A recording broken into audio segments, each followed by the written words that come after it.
Now 96.3 Let It Snow Show.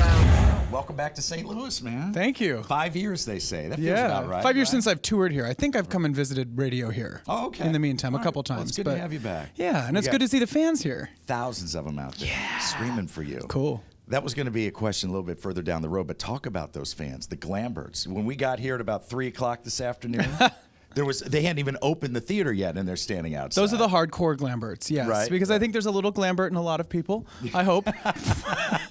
But the hardcore Glamberts are the ones that will wait in the cold. Tell me about that Bless 'em. relationship. How is it? What kind of dynamic do you have with those hardcore fans? Well, you know how some people grow up with like a second mother. Right. They're like all my second mother. They're Yeah. like there's a lot of them. So there's I have like 8,500 second moms. Special group. Yeah. Special group of people.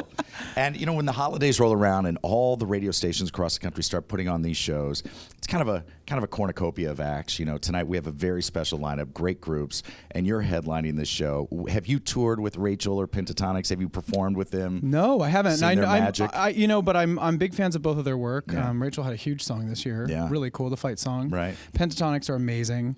Reminds me a lot of sort of more the world that I came from before. When I was in high school and getting into theater, there was a lot of a cappella vocal groups and stuff, and they're like the creme de la creme. They're the one. Is that how you would define your on-stage presence, whether solo or with a band? Theatrical. That's a good way of putting it, right? I mean, I think it's kind of built in because that's where I came from. But I think more and more, I've just kind of found my own path, and I think of course, there's things that I do that are big and kind of over the top. Right. But I think what's really exciting about this new album, The Original High, is that it kind of brings it back down to like music, emotion. It's not quite as much about the fluff and the concept. And it's about you seem to love all of that. You seem to love everything that goes with a new album, the touring and the getting right in the faces of the fans, right? Yeah. And this is my third album, and I think each one has kind of had its own angle. I mean, they've all been a reflection of me and where I was at the time, but this one,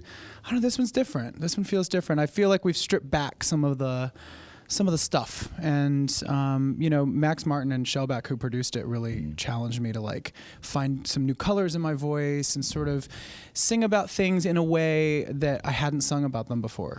When you're singing and when you're exploring new avenues of your onstage presence and of your voice, do you look to the crowd? Do you look to the faces out there to see how they're responding and how they're feeling it? Does that play into the whole thing? That's a big thing for me. Every once in a while I have to close my eyes and concentrate and try to focus on bringing it internal, but I really love connecting. I love making eye contact, singing lines at people. That's kind of the thing that keeps me spontaneous. Right. That's the thing that changes every night. That's the changing variable, is the people and the energy you're getting from them. And that makes the show special, makes it different every night. Beautiful. We're looking forward to it. You can hear them out there. It's going to be a good one. Welcome back to St. Louis, brother. Thank you. Good to see you. Have you fun. too. Now 96.3 appreciates it. Wham.